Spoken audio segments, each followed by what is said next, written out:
Non, c'est une imposture qui commence d'abord par le choix du nom. Quand on dit all anglophone, all, tous les Alors, anglophones. il faut dire que c'est moi qui l'ai formulé ainsi. Ce n'est pas, Oui. c'est pas comme ça que c'est formulé Bon, là-bas. oui, je crois qu'ils sont dans l'optique de dire C'est la qu'ils coalition for Dialogue and réunissent Negotiation, les une anglophones. organisation non gouvernementale qui les a réunis. Voilà. Voilà. Et bon, voilà. Je voudrais d'abord savoir qui dit que ces représentants sont les plus légitimes pour représenter les anglophones. C'est une imposture. Bon, et maintenant, qu'est-ce qu'un sécessionniste a de commun avec celui qui veut la fédération? Ils n'ont rien de commun, rien. Parce que la fédération, c'est dans une république. Le sécessionnisme, ça veut dire vous partez, créez votre État, vous n'avez plus rien de commun avec ce qui reste au Cameroun.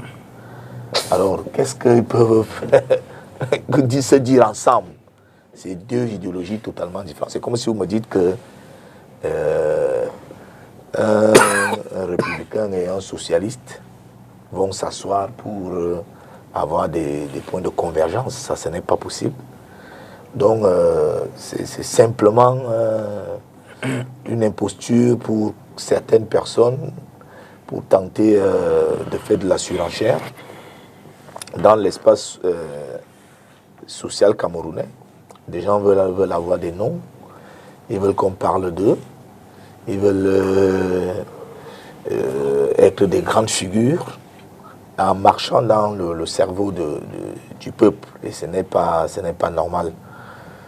Vous savez, il y a un penseur qui a dit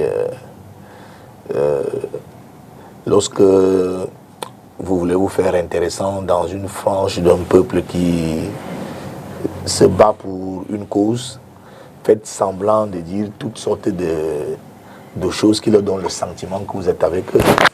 Alors qu'au fond, vous jouez une carte personnelle. Donc tous ces gens qui se sont retrouvés à Toronto, c'est des gens qui jouent d'abord leur carte personnelle.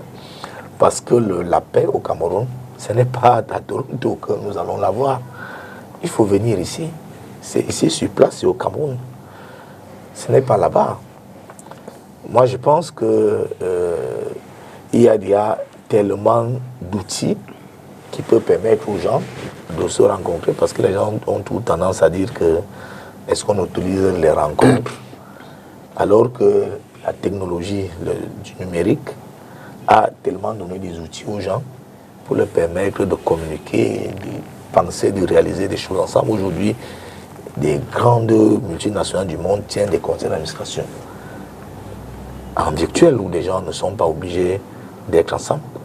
Donc vraiment, les regroupements physiques même ne peuvent plus être plus efficaces que si les gens rentraient dans la nouvelle technologie. D'ailleurs, le président de la République, son excellent Paul Biya, n'a cessé de le dire, qu'il faut que les Camerounais actuellement profitent des avantages qu'offre la digitalisation numérique. Donc c'est ici au Cameroun que cela se joue. Il y a eu le grand dialogue national que nos amis du MRC ils ont boycotté.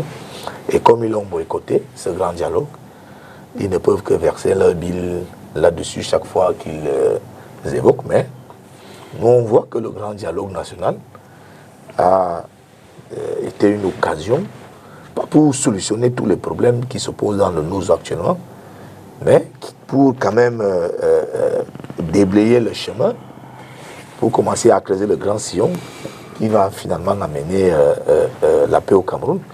Et c'est pour cela que vous avez, en deuxième point, dans le chronogramme de discussion que nous avions ce soir, vous avez évoqué le bilinguisme. Tout ça, c'est un ensemble de solutions que le gouvernement de la République a agressé aux revendications de nos compatriotes qui sont dans les régions du nord-ouest et du sud-ouest.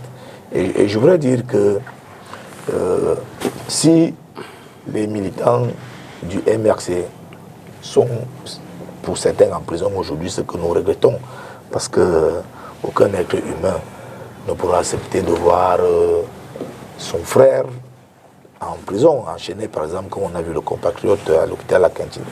C'est une image qui n'est pas correcte, c'est-à-dire que personne ne peut apprécier une image comme celle-là.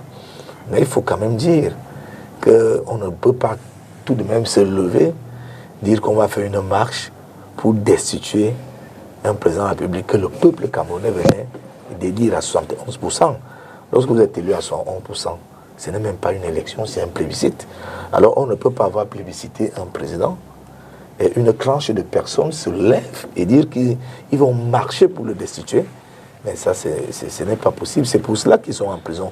Si c'était pour des revendications vraiment qui n'ont rien à voir avec la structure. Vous savez que parmi les détenus, il y en a qui ne sont même pas sortis de chez eux.